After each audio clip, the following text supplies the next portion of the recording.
As I've listened to James's expert exposition of Pauline text and Glenn's, poignant, heart-grabbing reflections on the laments and Keith's thoughtful treatment of text in Acts, I've been thinking all along over there, why in the world would anyone preach on abortion and euthanasia?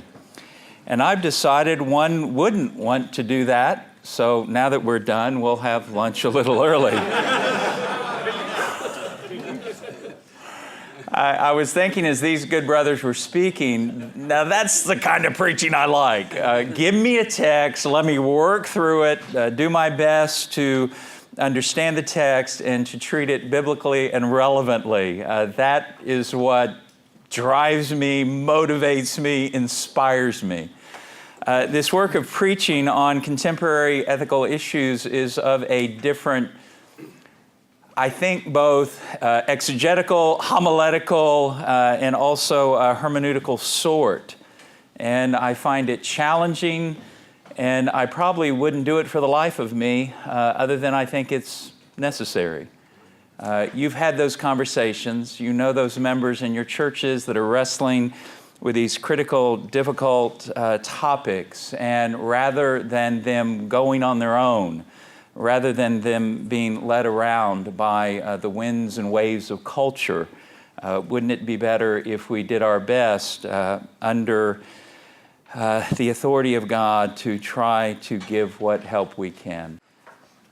Well, I want to first point out that we're going to speak primarily on abortion and how in the world we'd go about preaching on that.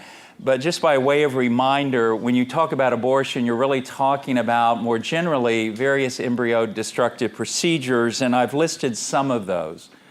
Embryonic stem cell research as it stands now, and you know the hope and the hype, and there is great hope that by the harvest of these, could we just say these miraculous early human cells that have the potential of becoming any other cell in the body, we could cure diseases that now afflict people, we could ameliorate the suffering of those who are in agony every day. Who wouldn't want to do that?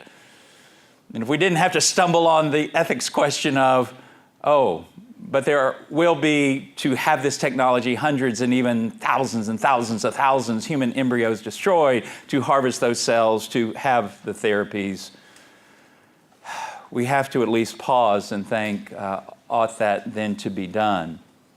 We need to be praying about some developments you may or may not be aware of. There have been some brilliant scientists who have found a way to just take ordinary adult cells, like your skin cells, to tweak them back to an earlier state of plasticity so that they can become almost any other cells in the human body. If they can learn to do that widely, as far as I'm concerned, ethics question over.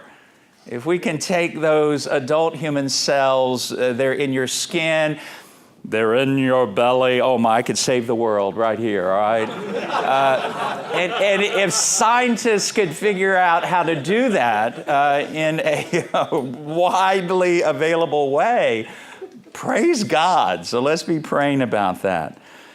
We've already mentioned some art procedures, at least as their practice in America, in vitro fertilization, has created this ethical problem of surplus embryos. So in fertility clinics in America right now, there's somewhere around 500,000 frozen embryos. The question, what is their moral status? Is it just lumps of human cells? We know those cells can be taken out of frozen storage, thawed, given an electrical or chemical stimulation, implanted in a woman's uterus, and 9 months later you have a baby, even though it has been in limbo in that frozen state for years, maybe up to 10, 15, or 20 years, some suspect. So we are talking about abortion, but we're talking more than about abortion. Let me lay the ground with some general considerations. One is, those of us who preach know we always have to preach in the spirit of our Lord and Savior Jesus Christ. And often we cause more problems with our attitude in preaching as we do in what we preach. And we just need to remind ourselves, particularly on these issues, they're controversial, they're flammable, they're volatile, you're affecting people's lives directly, and you need to make sure that your treatment of these texts in the Bible class and sermons, bathed with prayer, seeking humility and a spirit of grace and compassion and understanding as you deal with those who are wrestling with these issues. Every one of us in our ministry know women who have already had abortions. We know teenagers who already have had abortions. When I teach this in my classes at Harding to typically 49 nursing majors each semester, I assume that some of the ladies in there have had abortions. I don't know for sure, but statistically I just assume it. And to make sure that we have attitudes that would honor the gospel as we speak, hopefully, the truth on very difficult topics. I want to encourage us to watch our rhetoric.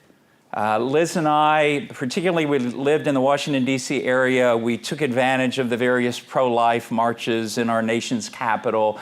And sometimes as a Christian, a member of those marches, joining hands with other Christians throughout the U.S., sometimes I was just embarrassed and even deeply disappointed in the signs that were carried. Not always because I felt the signs communicated that was untrue, but because the spirit of those signs were not going to help the cause at all. And that we were going to turn people off. We were going to shut ears. We were going to make them angry before we could even begin the conversation. So watch our rhetoric that sometimes prejudices and inflames. And finally, we have to face up with this very difficult hermeneutical point that, as far as I know, the Bible is silent at what I'm calling the rule, norm, action guide level on the issue of abortion. Now, don't misunderstand me. They're relevant texts and principles. But at the rule level, I can't pull out a book, chapter, and verse that settles it in a way like it can be settled preaching on adultery, for example, as we suggested last night. Well, I'm going to toss in some homiletical hints along the way. I have preached a number of times on abortion. I'll give you more sermonic help toward the end of this. I'll say, there's a sermon I've preached. But just some hints along the way. And one hint is, as I get ready to introduce some statistics, and as I have on the resource document I provided you, about 2 full pages of statistics, just the homiletical admonition, watch statistics in your sermons. You know, they tend to show up in your introductions. And after about, after a few minutes of statistic after statistic, we have that Eutychus situation we've talked about. So a few statistics go a long way, and some of these might be important. I want to begin with what I think is some good news, and this may be news to some of you, and that is in all measures by which abortion statistics are kept in the U.S., the numbers of abortion, the ratio of abortion, how many abortions per 1,000 live births, the rate of abortions, how many abortions per 1,000 women of childbearing age, and you see the numbers for 2010. Those numbers have been trending down since 1990.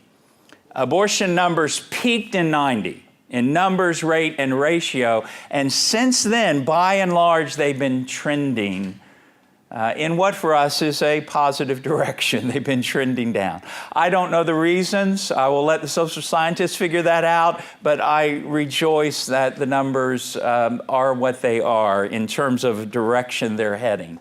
Now, whatever the numbers are, they're a bit higher than those reported by the Center for Disease Control. The center has 52 reporting areas, 50 states, then the District of Columbia and New York City as separate reporting areas, and they typically only get data from 49. Some states just refuse to report.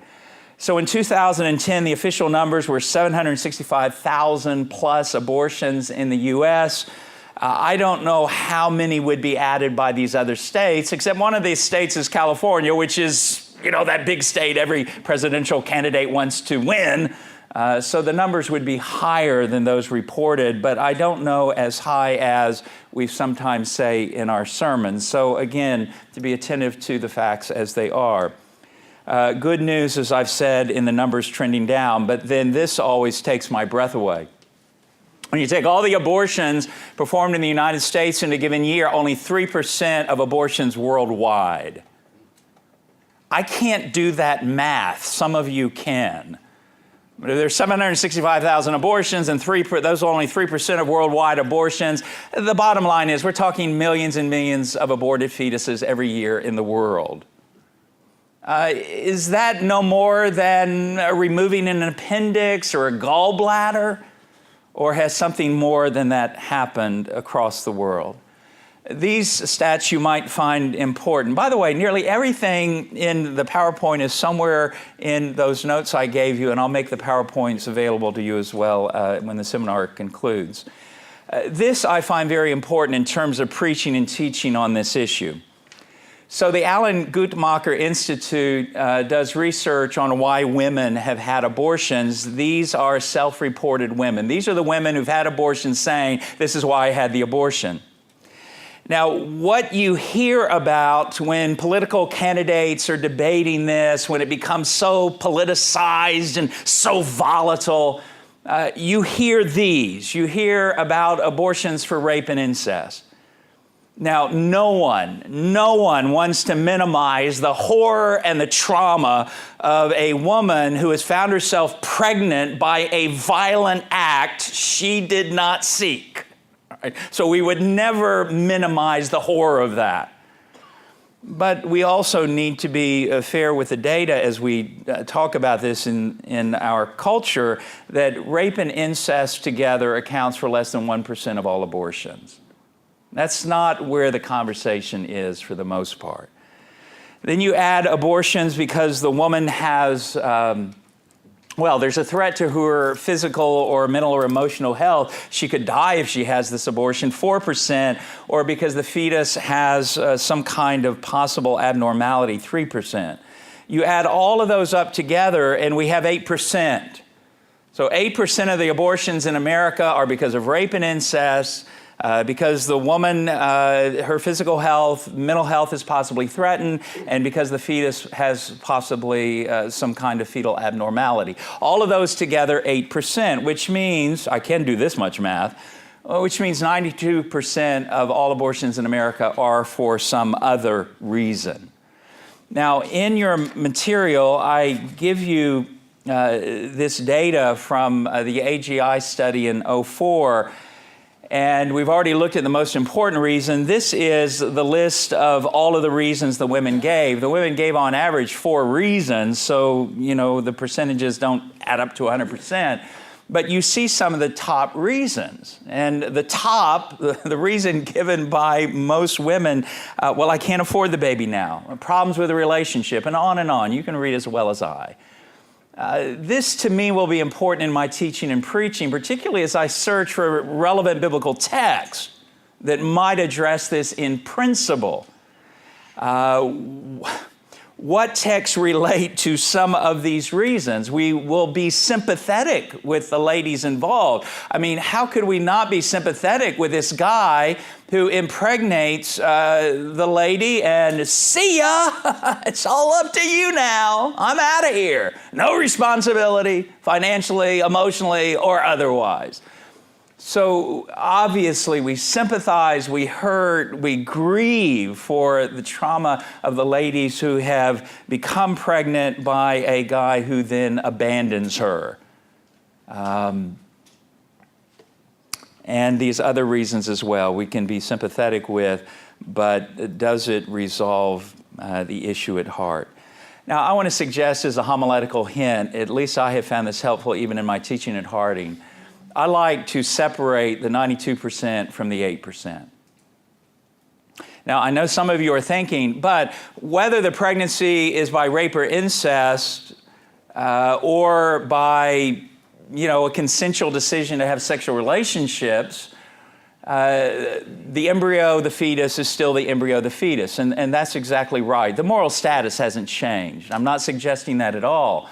But I am suggesting in terms of your preaching and teaching points, to me, the situation is very different in the 92% than it is in the 8%. And I have suggested that arguably some of these 8% of hard cases do raise a different set of ethical considerations. For example, rape and incest, I've already said, I'm not going to argue the moral status of the embryo has changed, but I would remind us, but the circumstances of this pregnancy were under the most violent means possible, and it was a decision that the woman had, no free will choice about. I'm not suggesting the status of the embryo changes, but at least the circumstances of the pregnancy obviously are very different. I think I'm willing to argue that a therapeutic abortion is different from elective abortion on a principle of self-defense, assuming you believe there is a principle of self-defense. I think one could reasonably argue that if this pregnancy is an actual physical threat to the woman and the doctor says, if your pregnancy continues, you will die. I mean, that's just my medical judgment. I think that's a different question than, well, I'm going to have an abortion because it's interfering with my European vacation. I think we would agree with that. So I have found it easier to take, the 92% talk about them than the 8% talk about them, because there are different sets of principles to which different texts might be relevant. Another homiletical hint would be, and this is broader than preaching, if we're going to have any credibility about this, we've got to be pro-life holistically. And we can't leave this impression that we're just in love with embryos, but not so much in love with the troubled women who find themselves in these troubled situations. So we're going to have a more holistic ministry where we have a reputation. This is a church that cares about all dimensions of people's lives and problems and struggles, who care, yes, about the embryo in the womb, but also care about the woman who is pregnant and is willing to care for her and nurture her and pay for her medical expenses if you think she ought to have this baby and make the baby available for adoption is one option. To be willing to back up some of those strong convictions about the fetus with as strong convictions about the women and about being pro-life more generally speaking. In my judgment, we have a clash of two values on the abortion question. One is the woman's autonomy. I would argue having free will is part of being imagers of God. It is a good gift of God that God has graced us with and to which we are accountable to God, how we use the freedom that He has granted us. It's part of what it means to be human. I think it's at our core. So no one is wanting to steal away people's autonomy. But interfering with that autonomy in this case is the question of the moral status of the embryo fetus. So when these two values collide, and I don't think the debate between pro-life and pro-choice is whether autonomy is a value or whether the fetus has some value. Maybe with some radical pro-choice groups, they would say no value. But generally, it's more a discussion of how do you weigh those values. And essentially, the pro-choice side weighs autonomy over any potential value of the fetus, and the pro-life side weighs the value of the fetus, it seems to me, over the woman's autonomy. So how do you resolve the clash between these two values, both of which we would argue are critical? And then the question, may the liberty of one, that is, may the liberty of the pregnant woman trump the existence of the other. I mean, the woman has her freedom at stake. The fetus has its existence at stake. And can the liberty of one trump the existence of another? I would argue theologically, biblically, and otherwise that autonomy is a good gift of God, but not an absolute unqualified good. I don't know if the captions are large enough for you to read, but they're having the conversation. Well, what am I free to do? Well, you know, you're not free to do this. You're not free to do that. In some states, you're not even free to have a 64-ounce Coca-Cola, right? So we limit freedom all the time. The hotel we stayed at in Hillsboro, Texas, on the way up, I don't know that I've ever seen it before. You go in the lobby and it says, "This is a smoke-free environment." They didn't just mean I had a smoke-free room. They meant the hotel was smoke-free. I didn't know you could do that in America. Just declare this whole place cordoned off from smoke. Praise God. We do that on airplanes. All right, in Arkansas, you got to wear seatbelts. You know, my point is we limit people's autonomy all the time. We know intuitively it's not an unqualified good. My autonomy ends when it interferes with you. Mill argued, and I think he was probably right at that point. So what do you have freedom for? Well, this cartoon says you have freedom to have an abortion, as if that is the unbridled, unqualified good in America. So I would suggest this homiletical consideration. You know, sometimes if you attack an issue head on, well, you're just asking for trouble, right? You know, the book of Philemon seems to me to be a good example of this. It seems to me Paul was clearly after an aim, and he gets there side door rather than front door. I think Nathan does the same when he's confronting David over his adultery. There are times, maybe rather than directing these issues head on, we might be wiser to come at them side door and talk about relevant principles. So as I suggested last night, maybe a sermon on autonomy or free will would be a way to get at this issue through a more indirect way. And I would argue if you decide to preach that sermon, or when you're preaching a sermon on abortion, autonomy has to be a critical point of that you remind your folks, I'm not saying this was the point of Paul in these Corinthian texts, but it does seem to me to be a legitimate secondary extension of what he argues, that autonomy is not absolute, that even in a Christian marriage, I'm not Lord over my own body, that I have to consider the needs and desires of my lovely Christian bride. And if I'm not the Lord of my own body, even in marriage, could I be the absolute grand Lord of my body when the existence of another entity is at stake? The big question, well, then what is the moral status of the human embryo? Now, we're headed toward the text, knowing that you are good textual people. I thought I might be of greater help bringing up some considerations that might inform the reading of the text that you know as well as I. And so we're headed there, but to raise some considerations that might be important along the way. So what is the moral status of the human embryo? Well, philosophers, ethicists have asked it and answered it this way. Is it life? Is it human life? Is it person? All right, this is now when the philosophers have added a category that I'm not sure comes intuitively to all of us. I think most of us kind of work on this assumption that human life would be valued, that it would be person in the sense of a member of the moral community worthy of moral value and treatment.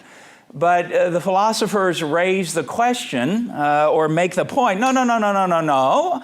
There is a difference between being a biological human being and being a moral agent or an agent with moral value. So it's a biological human being. Is it a person? The philosophers, ethicists ask, or some even ask, is it a person worthy of full moral protection?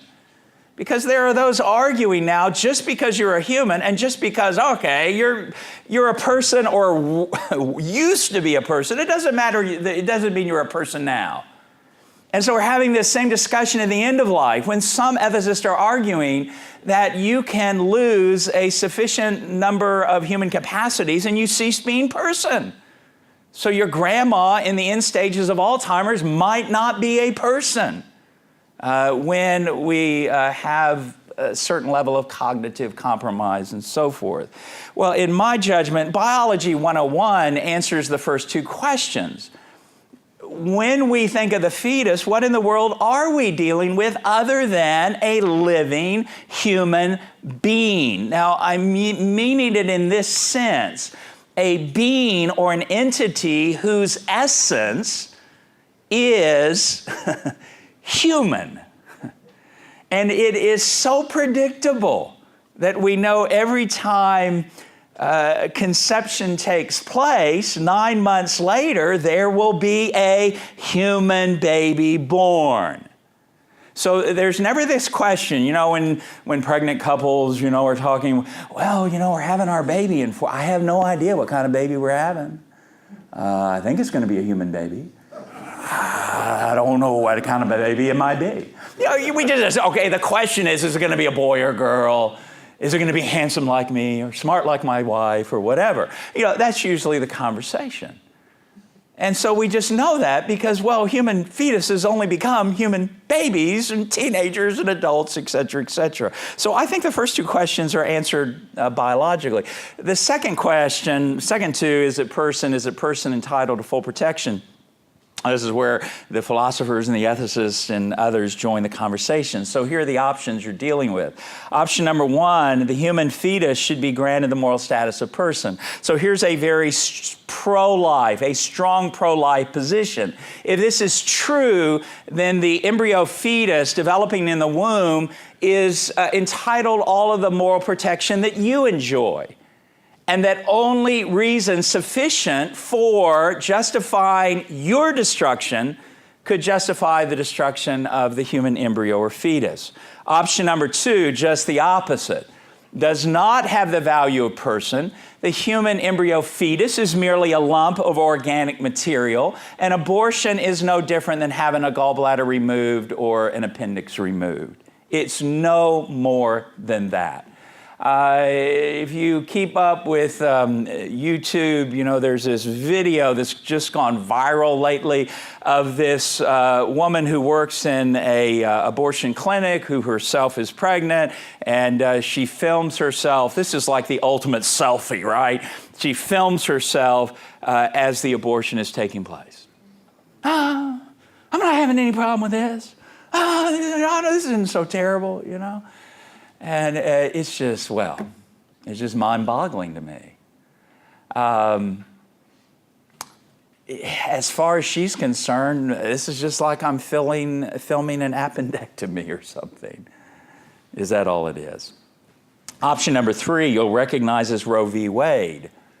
The fetus is not yet a personhood with all of the protection that you have, but it is a being on the way to being a person. It has the potential of being person. So the logic of Roe v. Wade was dividing pregnancy into 3 trimesters. First trimester, the woman essentially has absolute autonomy over the fetus. It's just a conversation between her and her doc, and really no reasons need to be given. Second trimester, there have to be more compelling reasons for the abortion. Third trimester, you've got to really have a compelling reason for the abortion, at least theoretically.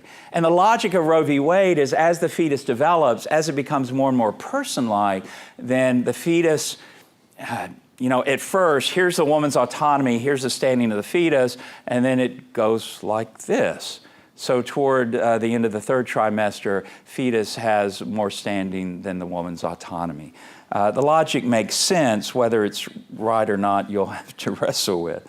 The strongest argument, in my judgment, as I try to preach and teach as honestly as I know how on this, the strongest conception that I've been able to come up with, and what I'm going to argue, I'm introducing the concept first, and then I want to turn to those texts that I know are already familiar to you.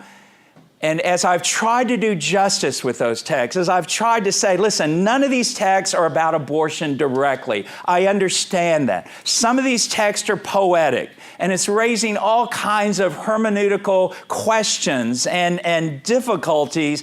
But as I've tried to wrestle with all of those honestly over the years, I still think, granting that, don't these texts have something to say, at least on the secondary or the tertiary level, about the status of the fetus in the womb. I know they're not about that. But let's admit it, you've preached sermons that had nothing to do with what the text was about. I mean, just... I've preached them too, okay. But what I'm looking for are these texts that I can, with exegetical and hermeneutical integrity, use in my sermons, because admittedly they're not about this directly, but they seem in principle to be relevant. And I'm going to suggest later that these texts, which you're already familiar with, do suggest, in my judgment, a continuity of personal identity from the various early moments of your existence through the course of your life to your death, and I would argue to eternity and beyond. Because I want to suggest that we will be the same person in the resurrection that we are now. We will not have the same kind of body, maybe, if I understand Paul rightly, but we will still be some kind of embodied agent. And there will be a continuity between who we are now and who we will be in the resurrection. And I'm simply arguing that the best I can make of philosophy and ethics, but also biblical text, is the only moment that I can put my finger on and say, all right, that's when something happened in the nature and the essence of the being. I keep getting back to conception. I mean, I've wrestled with this, I've prayed with this, I've waffled on this over the years, and I'm back to saying conception is the only moment that I can see where a change of essence or nature or substance in the being has taken place. Where it's not just sperm, it's not just egg, it is now, this one cell zygote, a genetically unique being, never before, never again. And something important seems to have taken place. So, none of you were ever a sperm or egg. This is where, humbly in my judgment, the Catholic position against birth control goes awry. You were never a sperm. You were never an egg. Without fertilization, the sperm can never be more than a sperm. The egg can never be more than an egg. But once fertilization takes place, whoa! We have this new potential, this new possibility, and every one of you in this room was once a zygote. Every one of you in this room was once a single-cell human organism in the womb of your mommy. And you developed by self-organizing, self-directing processes to become the baby that was born and the person you are now, in my judgment. So these are actual pictures of an embryo at 8 weeks, a fetus at 20 weeks. If you buy into this argument of being person is to have those, you resemble a person or you have the functions of person, well, we start getting those fairly early. So the question is there a decisive moment when, all right, I would ask the philosophers who make this personhood point, all right, when is that decisive moment when you weren't a person but you now are a person? I mean, if we're going to treat this seriously, we've got to be able to say, all right, there was a moment or there was a time or there was a state of existence when I was not, but now I am. When was that moment? And so you go through the various stages of pregnancy, at conception or implantation, so on and so forth. I like this diagram because if you start in the middle, very few, other than some really radical philosophers, very few people are going to argue that the newborn human infant is not worthy of moral protection. So I said, okay, fine, I agree with you on that point. Was this newborn infant a moral agent 1 week before birth? Well, of course. All right, so I shouldn't have had an abortion a week before birth. Well, of course not. I mean, that would be gruesome. All right, cool, I'm with you on that. How about a month before birth? How about a month and a half before birth? And I just want to keep driving them back and then ask them the question, all right, so you picked a point, you picked viability, you picked the development of sentience, the ability to feel pain and pleasure sensations. Okay, did anything morally significant happen? I mean, that's a functional characteristic, but was there any change in the nature of the essence of the being?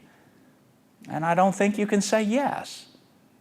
The essence was set at the earliest moment of your existence. And everything else has been developing what already was. This is my little granddaughter in the womb. Isn't that cool? I mean, what we can do now. Well, you see, I call her Ella because my daughter wanted this baby and her husband wanted this baby and Liz and I wanted this granddaughter. You see, if we want the baby, well, we're already calling it baby, right? We're naming the baby and we're decorating the room. And if we don't want this entity, well, it's a product of conception. It's something even not as nice as that. Well, this is Ella through the years. I mean, I have to admit, she's a pretty cute little kid, isn't she? So here's Ella through the years. Ella, she's a little older. And this is the most recent picture I have of Ella when she was enjoying some Easter egg hunting at an Easter egg hunt at the Fairfax Church of Christ back in Easter of 2014, just a few weeks ago.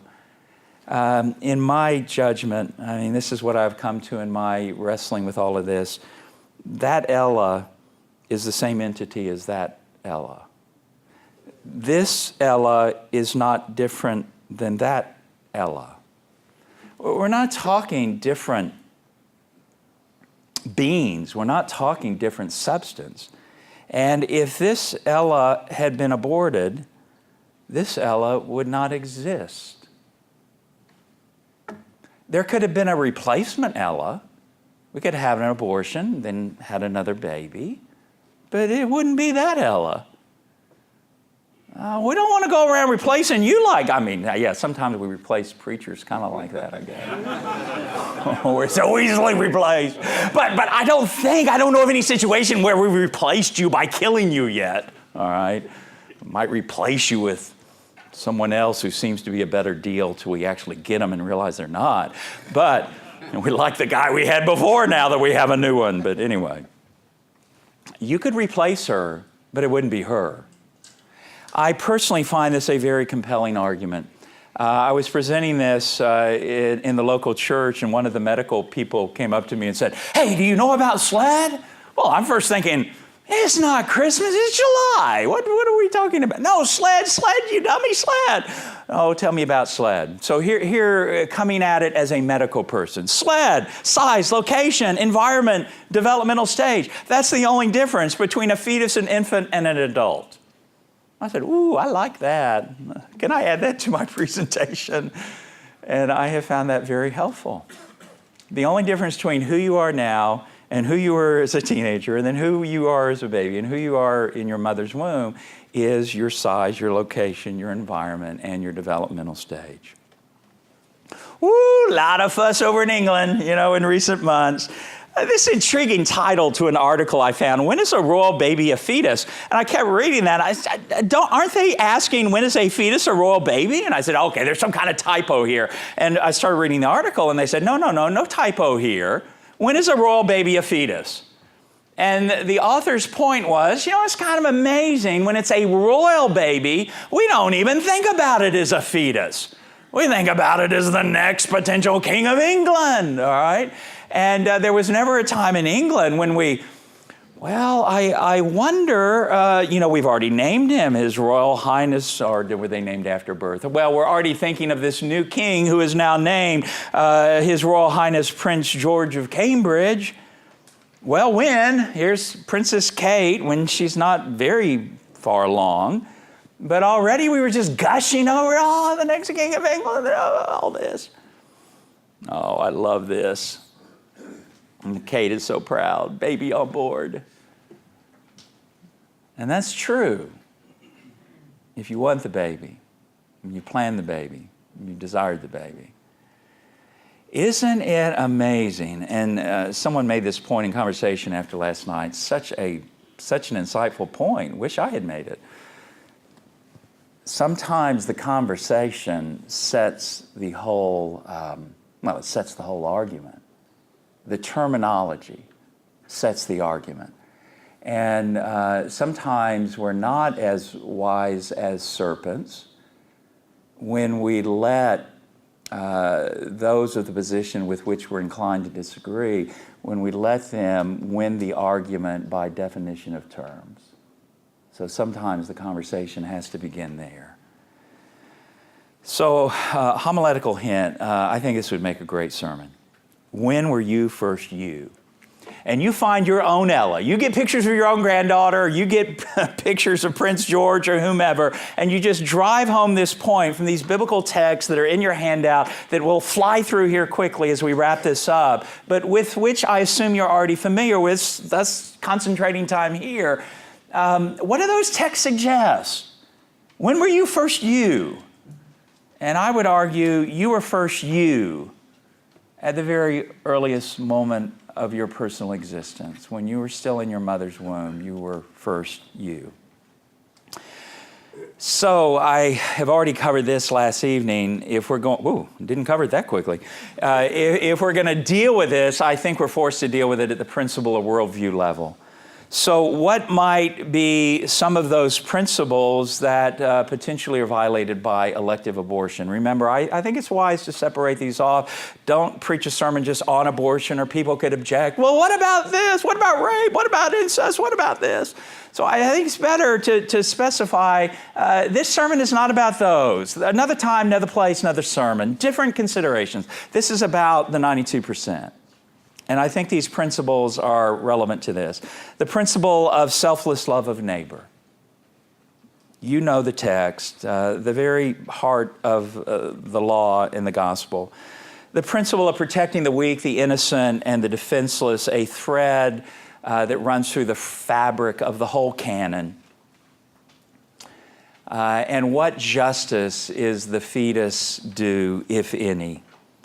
And as some have observed, the fetus is the only voiceless entity in society right now. Everyone has a voice, but who speaks for the fetus in the womb of a woman in America? The principle of respect for human life. I give you in your notes an outline, 3 or 4 pages on the image of God. I knew we couldn't deal with that. That's another topic, another whole module. But I encourage you to work through, reflect on that, this notion of we're created in the image and likeness of God. Now, I've got to pause and be what I hope is honest with the text.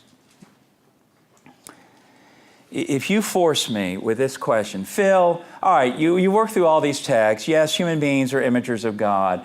Can you prove from the Bible and nothing but the Bible that imaging goes all the way back to the moment of conception?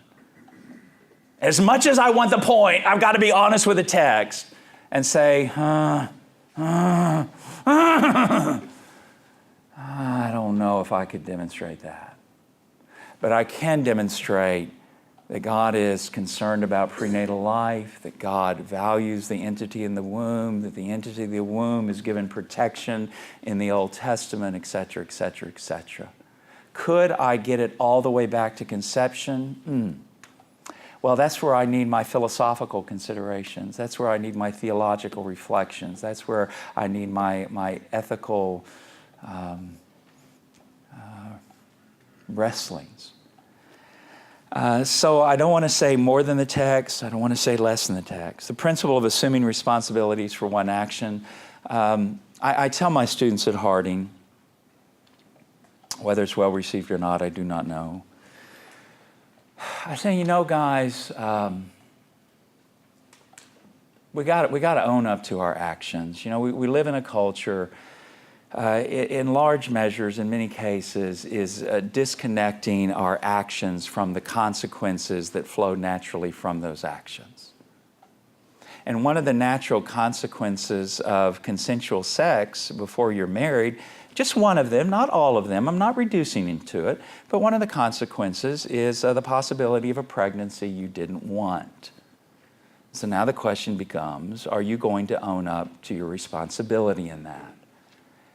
And to try to help them see that when you made the decision to have consensual sex, whether you're married or unmarried, you have to open yourself up to the possibility we might get pregnant. So guys, gals, men, you make the choice when you decide to sleep with each other. And once you make that decision, own up to the responsibility of that decision. And I know I get passionate, maybe too much so sometime about this. But I remind myself the existence of another being of a human sort is at stake in this question. So bearing responsibility, allowing God to bring good out of a difficult situation, and indeed it's very difficult. I need to also pause and say it's hard for me and my wife to be objective about this because we were an infertile couple. And we have 3 beautiful, beautiful children by adoption. Gifts of God. And I'll close in a minute with what I think is a pretty poignant saying of my daughter. All right, guys, I'm sorry we're not going to be able to cover everything that I even have on the PowerPoint or everything in your notes. I've tried to cover what you might not get, on your own. I hope I made good decisions on this. So as a hint, I would say, these principles furnish, in my judgment, the main stuff of the sermon on abortion. We can't book, chapter, and verse it, but we can deal with these principles that seem relevant to me. I think you can also, this is the sermon that I've preached, that I have given you extensive notes, so we'll rush through it, but you have notes. I think we can preach this sermon, the Bible and Roe v. Wade, and point out that Roe v. Wade was built on 3 pillars, privacy, personhood, and viability, and then just critique them biblically, theologically. So unpacking those 3 pillars. So response to pillar number 1, privacy. I've essentially dealt with that. Privacy is a good gift of God, but it's not unbridled. It's not unqualified. Here are perhaps some relevant texts. Response to pillar number 2, personhood. These texts with which you're familiar. The Bible indicates God relates to us personally before birth. The texts that seem to suggest to me there's a continuity of personal identity from the earliest moments through adulthood. The Bible seems to support a view that being person has to do with our essence, not with our functionalities. So that a person is a person at the earliest moments of their existence, and a person is a person when Alzheimer's robs them of their memory. They're still a person. Now, those considerations might affect, medical decisions and outcomes, but I think that's a different question than the question of, Joe's just not a person anymore because he doesn't remember who I am. Now, there are other questions, obviously, that have to be asked. Biblical response to pillar number 3, viability, I just don't get it. In my judgment, it was totally arbitrary. The fact is, a newborn babe is not viable without your love and care and protection. Just not. It will die without your love, protection, and care. I understand what we mean by viability. My point is nothing happened by way of essence or nature. Nothing changed. The fetus at viability is no different than the fetus was a few weeks earlier. Just no different. We keep pushing back viability, perhaps our other option as well. God seems to relate to us even before the point of viability. I'm going to have to skip. I have the Blackman quote on your handout. All right, I'm going to go ahead and make this point, but with fear and trepidation that I prayed about earlier.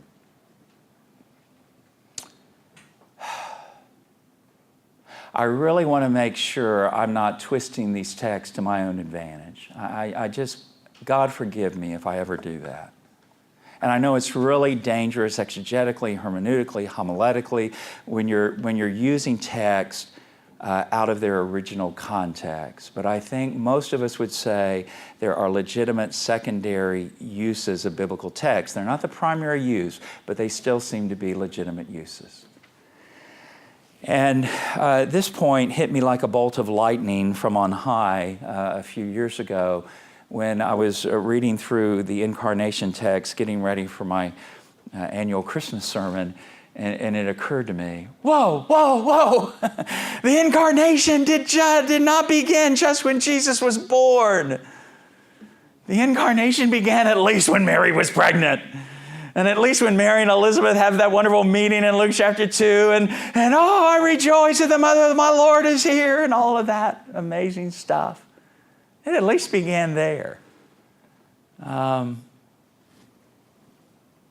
Jesus who died on the cross is the Jesus who ministered in Judea and Galilee, is the Jesus who was born in Bethlehem, is the Jesus who was in Mary's womb.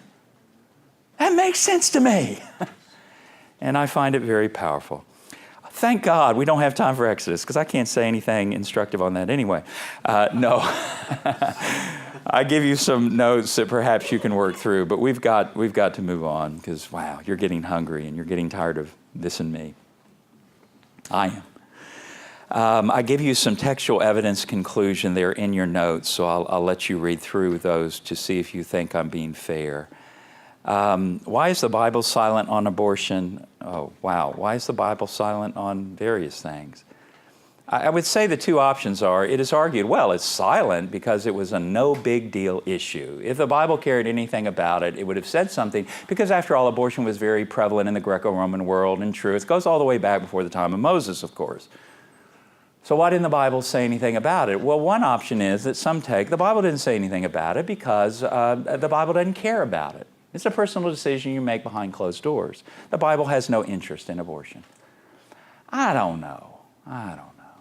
In the light of everything else the Bible says about human life and human value, I just have a hard time with that explanation of the silence. So here's another possible explanation. The Bible is essentially silent about it because it doesn't seem to be a problem among the churches that Paul has to address.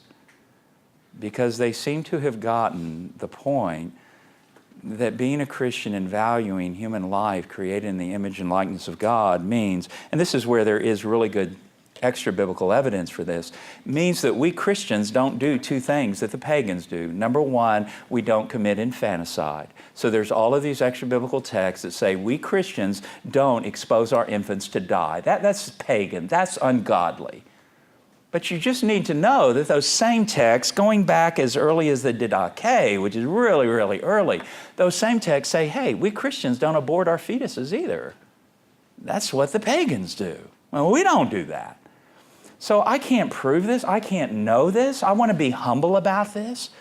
But I think a better explanation for the Bible's silence is hinted at in the extra-biblical literature of the first several centuries, that we don't abort and we don't commit infanticide. We just don't do that in the Christian community. They do that out there. Now, I'm not saying individuals didn't, don't get me wrong, but I'm saying as a value of the community. Well, we don't value that.